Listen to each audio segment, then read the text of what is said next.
Welcome Kurt. to Untitled Coffee. Kurt is here. Oh my gosh. I love it. Hi, Kurt. Good to see you, Kurt. I'm all, good morning. I'm all masked up because I have to leave in 30 minutes. Oh, okay. Okay. I love that have they were my matching together. mask and shirt, man. That's awesome. Yeah, and hat. And He hat. did those, didn't you, Kurt? Yeah. You made those. Yeah, I made them. Yeah. Actually, my daughter and I made them. Nice. Great. I love Awesome. tie-dyeing. Love it. Good morning, everybody. I'm Robert Nelson. I'm the program manager for Pivotal New Mexico. I am joined today by my wonderful co-host, Michael Green. How you doing, Michael? Hi, everyone. I'm Michael Green, the co-host for Impacting Coffee today. I'm a program coordinator for the New Mexico Farmers Marketing Association. Thanks, Michael. As everyone's entering the Zoom room, I put something in the chat. Please make sure to mute yourself and also mute your video. We want to make sure that we're focusing on our panelists specifically today. And in the chat, you're welcome to introduce yourself and just name your organization, your name. And then, it's Gratitude Tuesday, Michael. Is there anything you're grateful for today? Let's see. I was just talking about this with you guys that I always mean to come up with something new and I never do. I don't know, I guess obviously the easy thing to go with is the weather. It's amazing weather lately, which, is kind of good, but it's also kind of bad. It is winter, so it should be cold, but I am enjoying the sunshine and the warmth lately. And I'm also happy that the COVID numbers are going down so quickly. Not quickly, but they're going down. And so it's nice to see that we're kind of making an impact to things better. How about you, Robert? What are you grateful for these days? I am definitely grateful for the numbers going down. My dad actually got his vaccine last week, his first shot. And so I'm really happy and really grateful that he's been able to do that. And my mom is on the waiting list too. So very grateful that that's happening. And, hopefully more and more people will get the vaccine and hopefully it'll quicken up or much faster than what it's been in the last few weeks. So, and then everyone gets a shot, not just a select few. So, could you tell us a little about what Impacting Coffee is, Michael? Sure. Yeah. So Impacting Coffee is an open, welcoming conversation to exchange stories and ideas, to foster innovation, to strengthen the nonprofit sector, and to build community. So basically, Impacting Coffee is a thrice monthly nonprofit networking event that we do where we bring people together where they can share their strengths and their struggles and offer some support and some guidance. So it's always a very wonderful environment to be in because we can all help each other out and learn things from each other. So that's what Impacting Coffee is. Thank you all for joining us today. Thanks, Michael. I appreciate that. Also, just a reminder too that we're calling today from occupied Tiwa territory. It's always important to acknowledge that we are doing this on stolen land and that the folks that we stole it from are still here. And not only that we just do acknowledgements, that we move beyond those acknowledgements toward action and support Indigenous organizations that are doing a lot of work, not only just for their own self-determination, but for their communities and beyond. And so if anyone has any questions about which Indigenous organizations are out there, there are plenty that have actually spoken in Impacting Coffee, like Indigenous Women Rising or Pueblo Action Alliance, or even Red Nations. So if you have questions about those places or about those organizations, let us know in the chat and we can share some of that info too. Just want to remind folks, if you're just joining us in Impacting Coffee, please introduce yourself in the chat, your name, your organization, and also what you're grateful for on this actually really warm Tuesday, because we have this really special panel today. We have some really great friends joining us for as we celebrate Black History Month. And as I've told folks last month, every month is Black History Month. Every day is Black History Day. And so we have these really tremendous folks today to talk about not only just history, but leadership and celebrating Black leadership in our community especially. And so Dinah Dorn-Jones, if I could start with you, could you introduce yourself, please, and welcome this morning to Impacting Coffee. Thank you, Robert. And thank you, Michael, for inviting me this morning. It's my first time out on your Impacting Coffee, so I'm not as seasoned as some of the rest of your guests at this, but I am the executive director of United South Broadway Corporation. We do three things: housing, youth development, and commercial revitalization, with an emphasis on the old historic neighborhoods in the downtown core. We do our worst through the lens of race. And so I'm pleased that we started the Anti-Racism Institute of the Southwest some years ago to address institutional racism. And I've had a lot of you participate, and I'm glad to hook up with Pamelya because she was going to be my next call. So I'm pleased to be here today. And what am I happy about? What's good about Tuesday? Well, the fact that it's Tuesday, I'm here one more day. And as you get older, you start to count those blessings. That every day is a true blessing. And I'm just really pleased for the number of friends that I've amassed over the years, particularly in the work and doing the anti-racism work. And I'm so happy that because this morning it feels kind of like a reunion. I see so many names on here of people that I've worked with. So I'm glad to be a part of this morning. Thank you. Thanks, Diane. I appreciate that. Alex, could you introduce yourself, please? Good morning, everyone. I'm Alex Horton, the Director for the International District Economic Development Center. We focus on helping businesses start, stay, and grow in the district. So working through startup phase all the way into launching them into a virtual space or a physical space. We're focused on staying in our little area in the district, trying to do small revitalization projects and just overall community development work. That's awesome. Thanks, Alex, and welcome back to Impact and Coffee, sir. Good morning, Pamelya Herndon. It's so great to see you today. Welcome to Impact and Coffee. Welcome back to Impact and Coffee. Could you please introduce yourself? Well, thank you, Robert. I just love this platform, and I love speaking at Impact and Coffee. I am the CEO of KWH Law Center for Social Justice and Change, where our focus is on providing access to justice to low and moderate income individuals with a focus on women and families and children and families with children. So we try to make sure that we provide an uplifting environment for families throughout all of our communities. And what I'm grateful for today, I am so grateful that the legislature is in session and they can address some of the many policies that we need to have addressed. And one of the main bills that they're looking at today is HB 40, and that will put a moratorium on private prisons because it's time for that to stop. We don't want to keep people in prison, we want them out. And so I'm looking forward to seeing that bill pass. And that's what I'm grateful for today, Robert.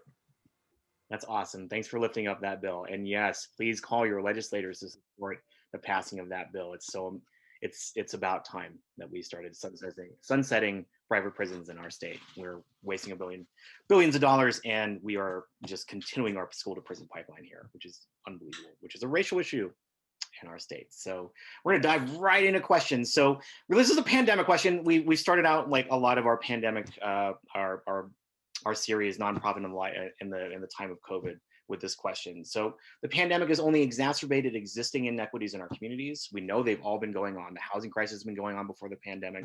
Racism is going on before the pandemic. How are you seeing this playing out in terms of the impact in our communities, in your community specifically? And how is your organization working to address it? And I'll jump to you, Diana, first. Well, the work that we do, United South Broadway, our organization is steeped in housing. We kind of grew out of a housing model. And so today, our work, we've done all aspects of housing, but today, since 2004, a big part of our work has been addressing foreclosures. And so we provide housing counseling, certified housing counseling to people. We provide free legal services to low income people that are 200% of federal poverty level. And so what I've realized during this time, we see people face to face. I mean, our office, on average, we see close to 35 people a week come into our office for services. And so when the pandemic hit, it was a real change in terms of not being able to speak with our homeowners face to face and be able to give them that kind of. But what I realized is that we built a really solid model. And I guess all of my harping to my staff about not skipping procedures and being on track and always doing things the right way, the same way, and sticking to our policies and our procedures, we have been able to do the work that we were doing before.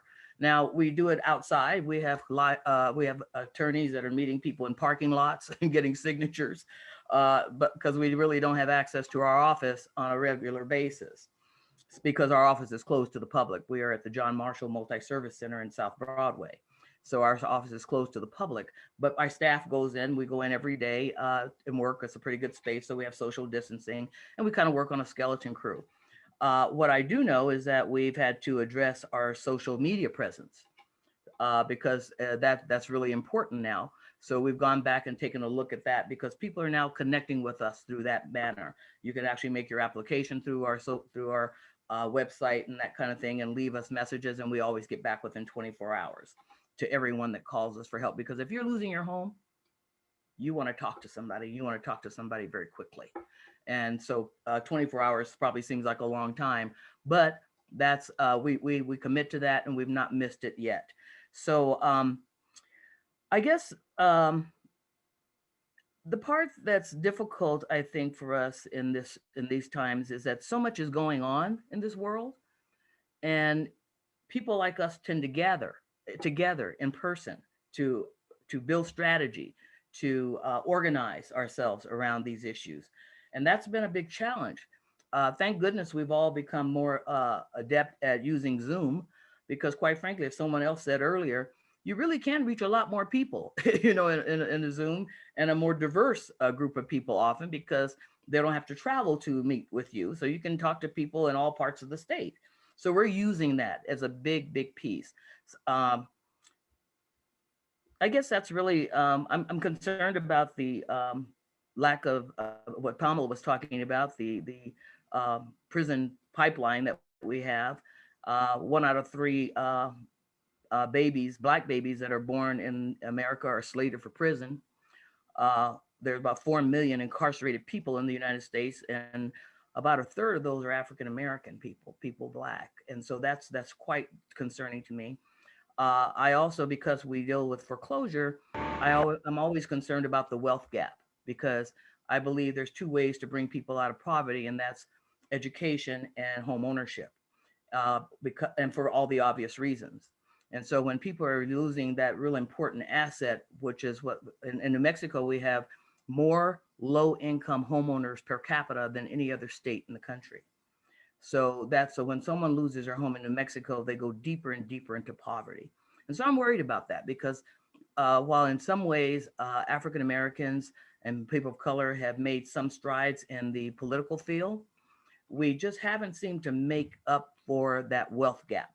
And that's really important that we begin to address that, because, and I always tell people, when America does right by Black people, they'll do well by all of us just by extension. So I know that it's really important for us to really always keep our eye on the prize, and to fight for social justice and equity among people. Thanks, Diana, for kicking us off with that question. I really appreciate it. Alex, what do you think? Yeah, I thought that was so great, of what Diana just said. And I definitely, two ways you build wealth in America is real estate or owning a business, right? And I look at it as entrepreneurship can be a great equalizer for minorities, right? They might not be able to get that job, might not be able to land that position, but man, they can go and start a business, right? And so during the pandemic, I'll circle back a year ago, we were getting ready to open up our facilities in March, and we were creating a co-working space, right? So small startup entrepreneurs can come set up, have a home-based office, be able to get all their corporate docs registered here, have a mailing address, have a place they could just come work that's not their home, right? A little extension of out, and being able to collaborate, and pretty much packing as many people as you can into one space, right? And and then boom, the pandemic happened, right? And we were like, oh, okay. And our focus was a lot on startup businesses. And once when that happened, and we started seeing that we were getting a lot of calls for existing businesses, right? And we were like, okay, well, let's pivot this a little bit and let's just start helping. And then when the first round of PPP came out, I mean, it just went like that, right? Like in the blink of an eye, we're trying to read docs and we're going through it. Us and the team are looking through things like, how can we get clients through this process? Boom, like it was gone, right? And so that really opened up for us, like, hey, how do we kind of help support this structure, right? Because if you didn't have a banking relationship, it's most of the big businesses, right? they have the banking relationship, their banker is sending them the message, here, fill out this form. I'm going to go ahead and get this thing processed for you, right? But for the real small and micro businesses, which a lot of our minority businesses are, right? I mean, it's 5 and under employees. And so where that focus was, that wasn't really there wasn't really a way for those businesses to get processed through right away. And so we worked with the Community Foundation and the South Valley Economic Development Center, and we were helping process PPP loans. And, it transitioned from helping startups to like saving existing businesses that have been in business for a long time. And that opened up a lot, right? Because it was a lot of they're like, well, my bank's not getting back to me, they're not processing this. And so we partnered up with a few other banks that actually reserved us slots, right? Slots for us to get our clients in. And it was so helpful because once we're going through it, we're like, okay, well, get us your P&L, get us your bank statements, send us your tax returns. And then it was like, I can't find all of that, right? And so then we were like, okay, bring everything over to us and let's start putting this thing together. And so we were physically trying to put together these application things to be able to then get submitted through. And it was really eye-opening because, going through working with startups, like we're trying to help them get all their accounting, all their stuff ready to go. So, when they're starting on the right foot. And when we started working with other businesses and we're like, man, there's a lot of things that are missing. And so we're helping them put together these documentation, getting things kind of submitted. And then it really opened it up, showing that gap of just like, wow, you're doing phenomenal because you're running this business without knowing where your numbers are at, right? Like that, like to me, it's astonishing. I was like, first of all, kudos. Now we got to let's work on these things. Like, let's get this on track. And when we started submitting them and started seeing applications get denied of like, maybe didn't have their taxes filed, maybe owed the IRS. And we started seeing that it was specifically with Black and brown businesses. And I was devastated, right? Because these are businesses that are hurting. They need some funds. There's programs that are rolling out and they're not able to get it, right? And it's like, what do I do? What do I do next, right? And I would say through March, even up until now with the second round of PPP coming, our focus was like, how do we help get businesses ready to be able to take advantage of all these programs, right? And we tracked, the 56 businesses that we worked with through this process, from not being able to qualify for PPP triggered to not qualifying for some of the city grant programs, the county grant programs, the state grant programs, right? And so the thing of not being ready and not having that support to getting my documents or having all my stuff together really hurt a lot of businesses. On average, there was a missing of $22,000 to $35,000. And our biggest one was they missed out on $56,000 through this whole turn. That's a lot of money, right? That would make a big impact for small business, keeping people staffed, being able just to stay in business during this time. And so that really triggered a lot for us of just what kind of supports that we really need to roll out. And now kicking off here in February, we're kicking off our business finance class, right? But it's super interactive. It's with a bunch of business owners, right? Of the mistakes they've made and how they fixed it and how they're keeping things on track, right?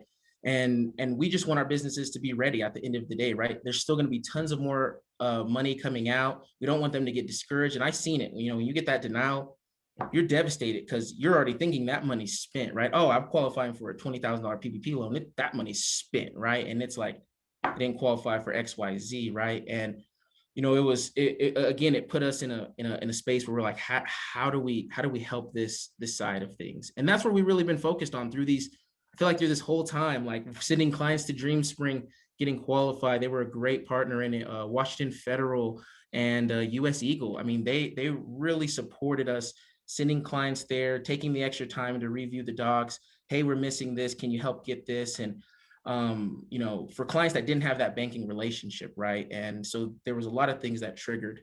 And I don't want to just talk about doom and gloom because there was some great success stories, right? Where we did have, we were able to kick off the food hub, right? And this was like a contactless, food trucks got destroyed, right? So we took an empty lot, set up a bunch of food trucks, set up contactless pickup, and they did great, right? Like we were able to set up a movie night, and the parking lot was packed, right? Where it was just all these vehicles, all these food trucks, and our small minority businesses were able to take advantage of it and, selling an average of $450 per shift. That might not seem a lot, but man, when you're doing it from Wednesday through Sunday and not being able to go to your breweries or not being able to go set up at your spaces, like that's big, right? And so we were like, yes, like we were so excited about that and seeing everyone, community come together, people from the Air Force Base buying tons of plates of food. And, so even through this, like the grittiness, just the grind of our entrepreneurs, right? And for Black entrepreneurs, for minority entrepreneurs, like they're so gritty, right? And it's like if there's just a little bit of support in the technical assistance, like they just take their business off to a whole nother level. And that's what we're here to do, right? We just want to support you in these areas to get you to keep growing and going. And so that's kind of how our pandemic year has been going. A lot of these interactions and trying to just figure it out like everyone else. Thanks, Alex. I appreciate that. I'm gonna turn over to Pamela because I know she's been waiting to talk. So thanks for that, Alex. Thanks, Pamela, for your patience. I appreciate it. Well, I enjoy hearing the great work of my colleagues that are joining me here today on Impacting Coffee.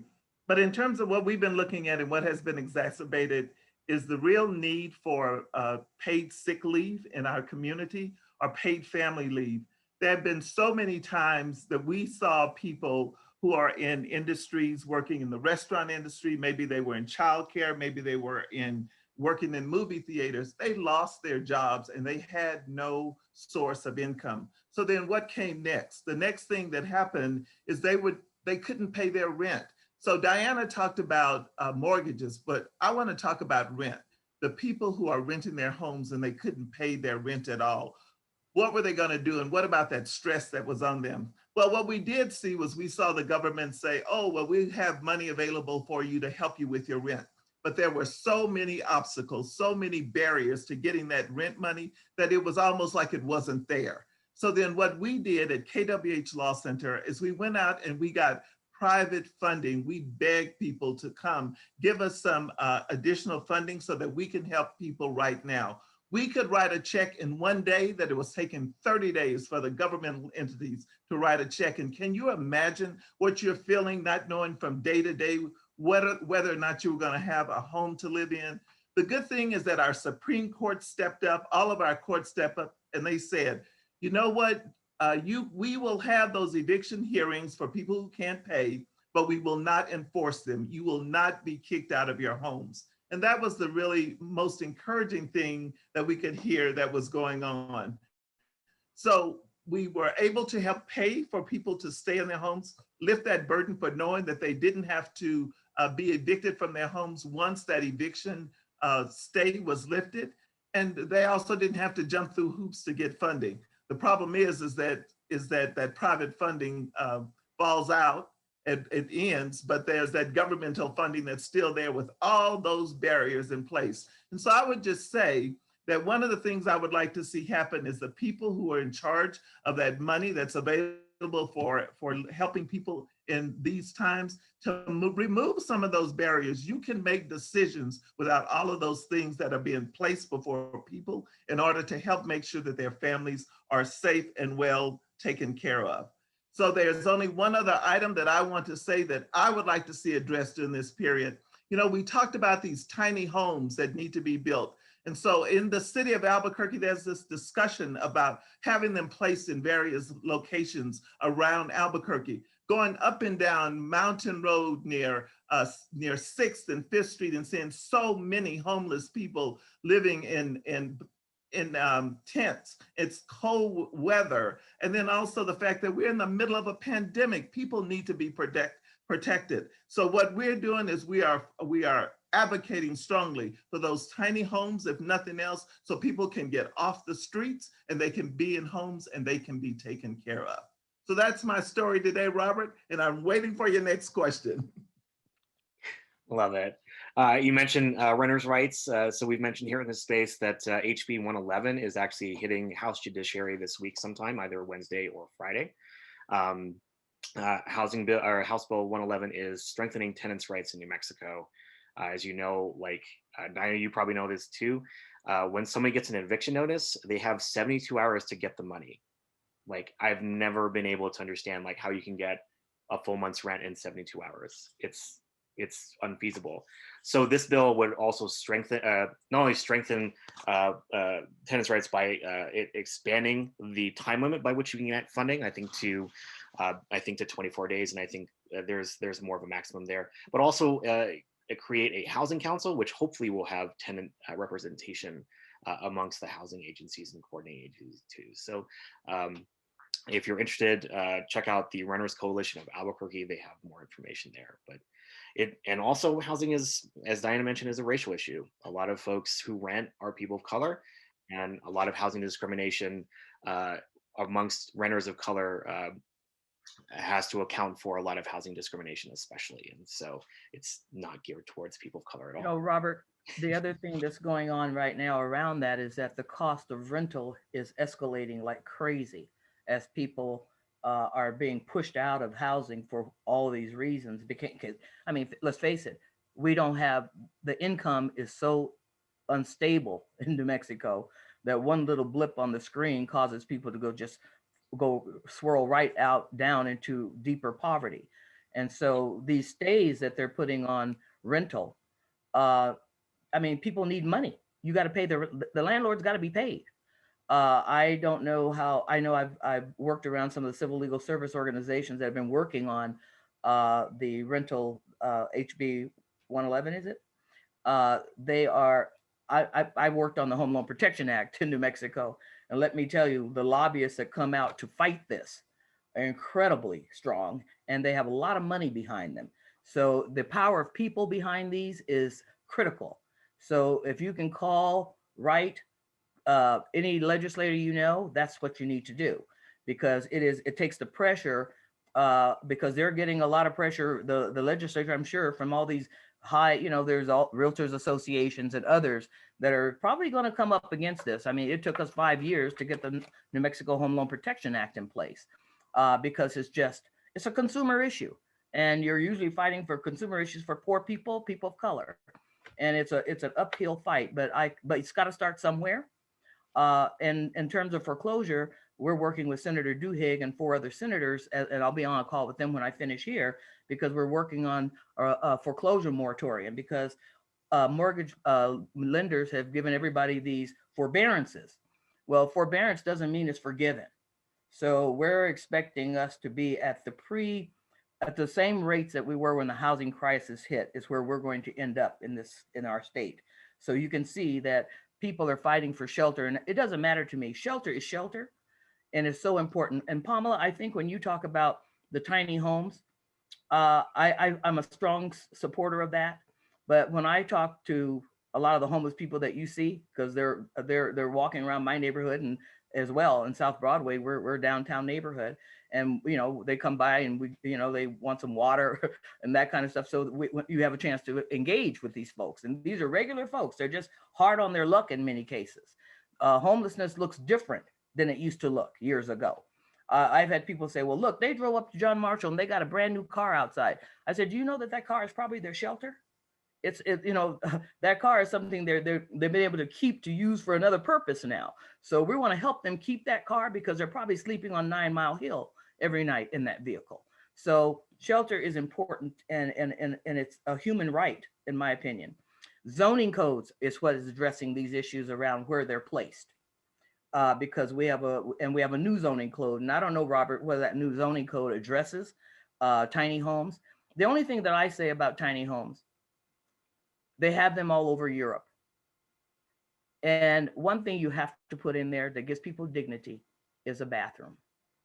When I talk to people, and these tiny homes don't have a bathroom, the ones that were built up in the Trumbull La Mesa area, International District, they have a collective bathroom. I can only think of what might be going on, or what can happen over time in those kind of spaces. Give people a bathroom, no matter how small it is. But women say, I want my privacy. Men say, I want my privacy. And that alone makes it feel as though it's your space. When you can get up in the morning and wash up, take care of your personal needs in privacy. And the other thing is that they should not, at one time, they were going to put those tiny homes on wheels. I'm glad they decided to put it on a permanent foundation, because that's the sense of permanency when you're on a foundation. And it sounds so simple, but it really isn't. When it's on wheels, that gives that person, oh, this could move any day now. Put it on a foundation, put a small bathroom in, and I'm all about supporting where we can put tiny homes all over this community. Because I don't want people to give up on home ownership. So many people say, oh, don't too much hassle. I tell young people, get you a home. Start investing in yourself, because that home is what you will leverage the equity to start that small business that Alex is talking about. You don't start a small business on nothing or on just a good idea, because I'm a recovering banker by profession. And you can have a great idea, but if you don't have capital, we need to have access to credit and capital for all people in this country so they can realize their full potential. Thanks, Diane. I appreciate that. That's such a really great point in terms of how we can actually leverage or build wealth. There's the racial wealth gap in our country is huge, and it's something we must address as best as possible. I mean, there's conversations about reparations going on right now, and that's something that absolutely needs to be addressed. The city of Asheville passed legislation around reparations last year, and I think that's something that I'm kind of happy about that. I'm real happy about that. But one thing I think we can celebrate in, there's a lot of people right now going around in this country that are white, and they're proving their whiteness through their lineage and through their DNA test and all that. So when it comes time to pass out reparations, we want to see that paperwork. Okay? It should go to all the right people. Okay? Absolutely. You've already gotten rid of your blackness or whatever it is that you may be getting rid of to establish your whiteness. That's fine. But when reparations come, I think we know where it belongs. That's right. That's absolutely right. Thanks, Diana. Michael, I'm going to pass it to you for the next question. All right. Thank you, Robert. Thank you guys. That was a nice question with lots of information. So the second question I'm going to ask you is going to be, well, this year started out rough also, but what are some things that you're looking forward to in this coming year? What's keeping you motivated and going and that you think will be great in this coming year? So Pamela, we'll go ahead and start with you. So what I'm looking for is for the legislature to come up with a cap on interest rates. You know, we live in a state right now where there's no cap on interest rates, with the exception of there's 175% on a $5,000 loan, which is just way too high. There are other things that are looking at a 36% interest rate cap on some other loans, but I want our legislature and our people to be fighting for what the credit unions offer. Credit unions offer financial resources to people with the highest interest rate of 18%. So we want people to get out of debt, and we want people to be able to move and to help their families. I want to tell you the story of a woman who borrowed $500. 5 years later, she was still paying on $500 because you know what the interest rate was? 500%. When was this woman ever going to get out of debt? It wasn't going to happen. Finally, we had to negotiate something with the people who were giving her that money, saying, look, you've been paid that $500 many times over. It's time for you to let it go. Fortunately, she came to us and the money, the debt was forgiven, and it really wasn't a debt because it had been paid off. But how many other people are out there that this is happening to? So we want this to stop. And why are we having such a difficult time in putting a cap on interest rates in this state, a state that is absolutely poor, and we're at the bottom of the list in so many places, but we're at the top of the list when it comes to interest rates. So that's what I'm looking for. I'm looking for a legislature to stand up and say, we're going to help the people of this city, of this town, of this state, and we're going to put a cap on interest rates. Thank you for that. I didn't realize that interest rates were out of control like that. So that is definitely, you learn something new every day. So thank you for sharing that with us. And that is important. So Diana, same question to you. Well, I know a lot about payday loans. Our organization was the first to do the campaign on predatory lending some years ago, back in 2005. Pamela is speaking about payday and title loans. Payday loans, title loans. We had two campaigns going. One was on housing, the Home Loan Protection Act, and we also had the payday. Mid-session, at that legislative session, we had a huddle together because we had been through enough committees to know that our legislators don't have a real problem with payday lending. Okay. But somehow we could convince them that predatory mortgage loans were a problem because they own homes. They get that. They used to say, well, you know, there's nobody out here lending this money, so that could be the light. That's the light at the end of the tunnel. I said, but that light at the end of the tunnel could be also a freight train coming to smash people out, and it does. So we decided to put all our efforts into the mortgage stuff because we thought we could have a success, and we did. Payday has always been a problem in this state, and it preys on the poorest of states. That's why they're here, because we are poor. People don't have enough money to make it from one paycheck to the next paycheck. Okay, and that's where a payday lender does their work. Payday lenders never change. They will morph. The last activity that we had in our state went into the Small Loan Act and began to charge 175. Well, you know, we could have got 175% many years ago. The answer to this is a usury law. We have to get back. We're one of the states that does not have a usury law. If we go to a usury law, we will put payday lending out of business overnight. During the session, our biggest supporters were pawn shops. Pawn shops say we charge 54%, 45 to 54%, and we're still in business. Why does a payday lender have to charge 500% to make a living? And so that tells you that, and I'll be honest with you, some of the biggest payday lending operations in this country were started by Democrats. Billy Webster, friend to President Clinton, one of the biggest payday lenders in the country. So it's not an R or a D, it's about greed, okay? It's a G. And so when we put a usury law, that's where we need to put our effort into putting a usury law in New Mexico, and that puts a payday lender out of business overnight. And if those that don't believe it, that you know, it's another hook to that. Usury is talked about in the Bible. So if you don't, you know, if you can't come to it any other way, if you're a religious person, read the Bible, and you'll see usury is an issue. Wow. Yeah, thank you for that, Diana. That's some very insightful information. All right, so Alex, same question to you. What are you looking forward to here in 2021? Well, first, I'm ready to do a financing panel on the next one with Pamela and Diana. I mean, I'm like jumping out of my seats. I love that we're talking about predatory lenders, and that's kind of one of the programs that we're kicking off this year. We were working with Nucinda's Co-op Capital, and with our cohort, you know, it's a 5% interest rate loan. You know, not predatory, right? So they don't go to those payday lenders. Even during this pandemic, we put together a small little fund, and we did $78,000 in loans at a 6% interest rate loan, right? And I mean, to me, I love that. Like, when you ladies were talking about that, first of all, you ladies are amazing. I'm like just jumping out of my seat, because I'm like, I need you on a committee. I need you on a committee.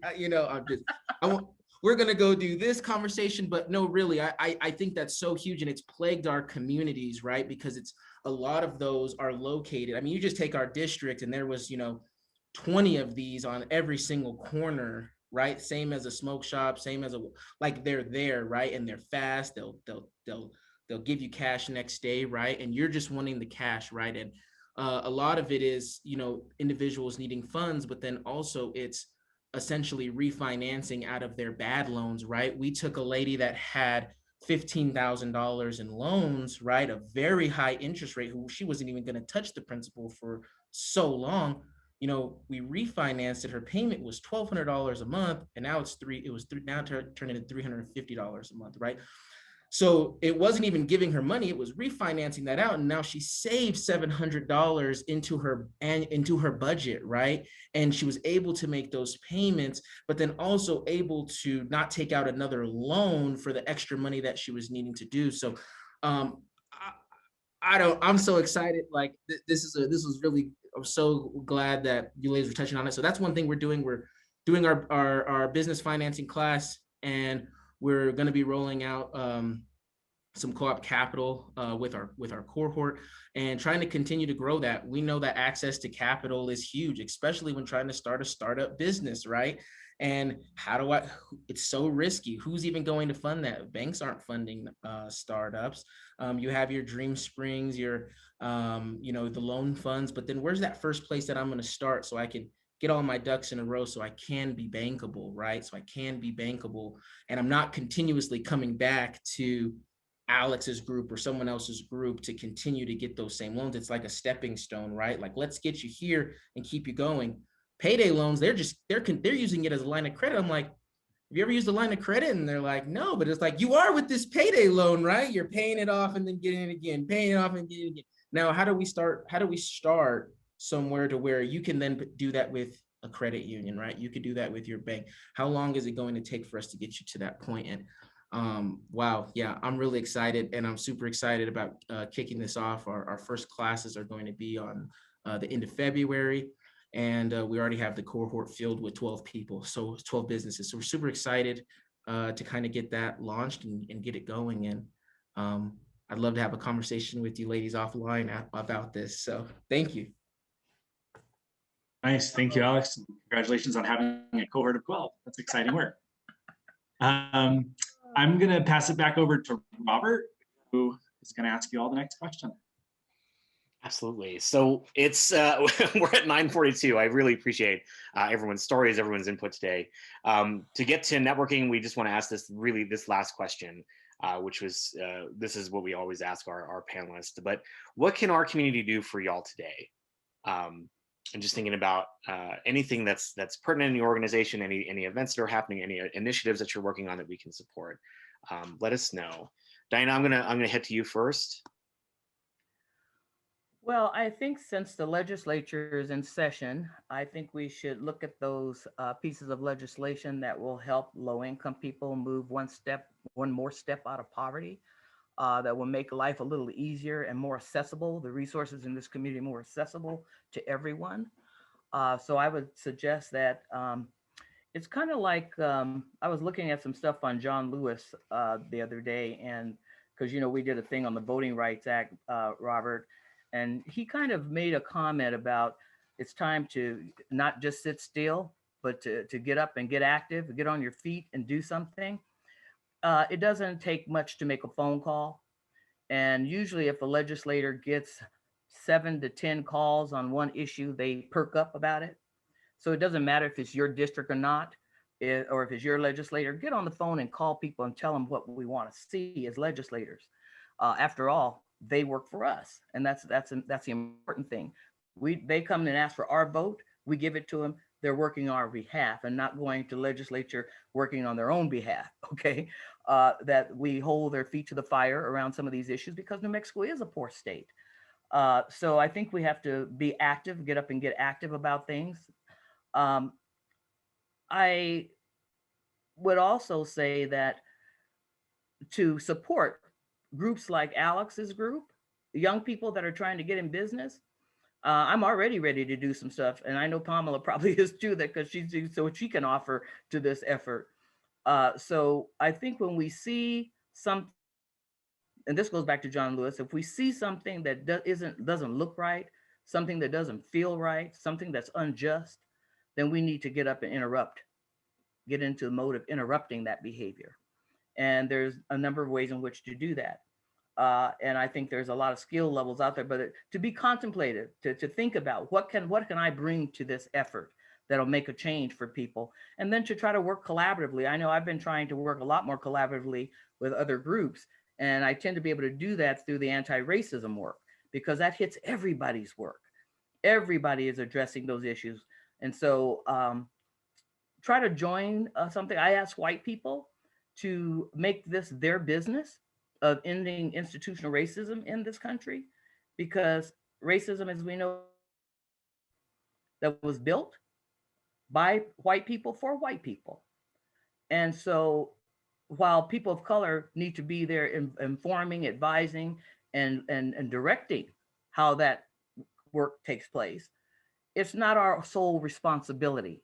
It is the responsibility of those who benefit from it. And what will white people get as a part of giving up some of that and being more inclusive around the resources in this country and fairness? You gain your humanity, to know that everybody is doing well. There's no reason for us to have homelessness in our country. We are the richest country on the planet. Why are people hungry in this country? That is disappointing to me because I know we can do better. And it bothers me that because I have a lot of Black nieces and nephews that are of a certain age, I always worry about, are they going to get home every night? I worry about them. I worry about them. Are they going to be safe in this country?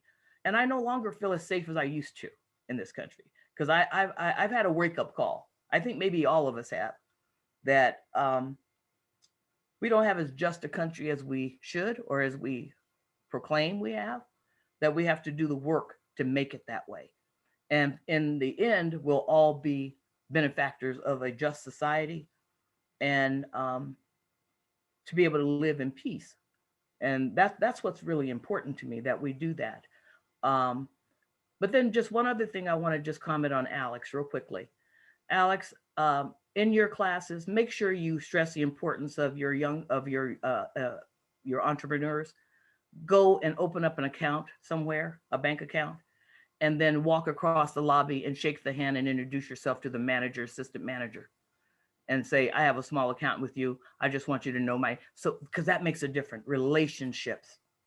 So that's important to build a relationship with their financial institution so that they are not a stranger when they go in to ask for something or have that relationship. So I'll stop there. Thanks, Diana. Alex, what can we do to support y'all today? And, it's so cliche, but go support some small businesses, right? Go out and shop local, reach out, do some research. Don't try to hit the drive-through at a fast food restaurant. Try to call it an order. They really appreciate them. They really will appreciate it. Tell them that, hey, you know what, we appreciate, we want to support. You know what, every order that comes in just supports and it stays in the economy, right? So as much as we can, still try to support local, even though all the campaigns are done with Christmas and the holidays. I mean, continue to support local. That's kind of going to be my big ask. And that's awesome. Thanks, Alex. I appreciate it. There are a ton of lists also for Black-owned businesses. If you don't know, go find them. They're out there. They're doing business in our town. They've been doing business ever since the pandemic started. They're doing really well. So really appreciate that, Alex. Pamela, can you just round us out and we'll go to networking here soon. What can we do to support y'all? Absolutely. So there are three things, Robert, that can be done. Number one, if you know families that have children and they don't have a strong internet service, let us know because we want to increase that internet. Kids are going back to school, but they still are involved in remote learning.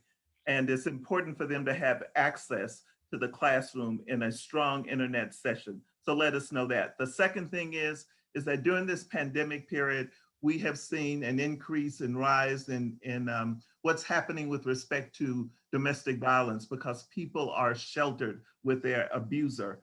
And we've been working on a program called See You Safe. We'll have to come back another time and talk about that. We don't have the time here, but call us and let us know. We have a resolution for individuals who are ready to leave their abuser, but think they don't have the economic ability to do that. We have a resolution for that.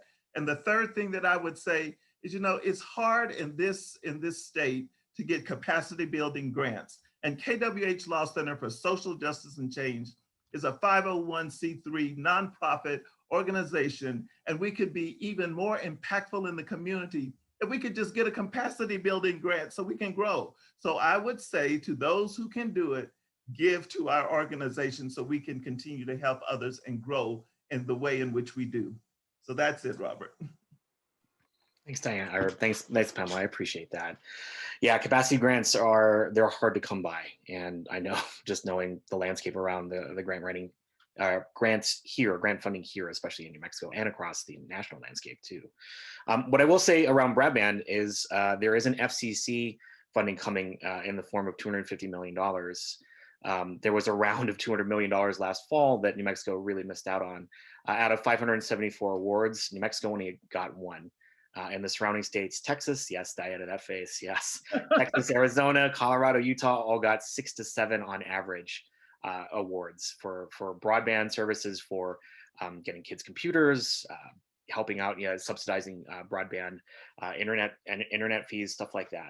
And so, and one lone nonprofit in the South Valley got that FCC grant. So y'all can go out and get that FCC grant too, because it's coming and y'all need to go do it. So with that, we're gonna break out into breakout rooms now. So these are all just like time warps. You're just gonna get sucked into a breakout room with folks. So some rules: always make sure that you're introducing yourself, and that if you're asking questions or anything like that, make sure that you try to not to talk over anybody.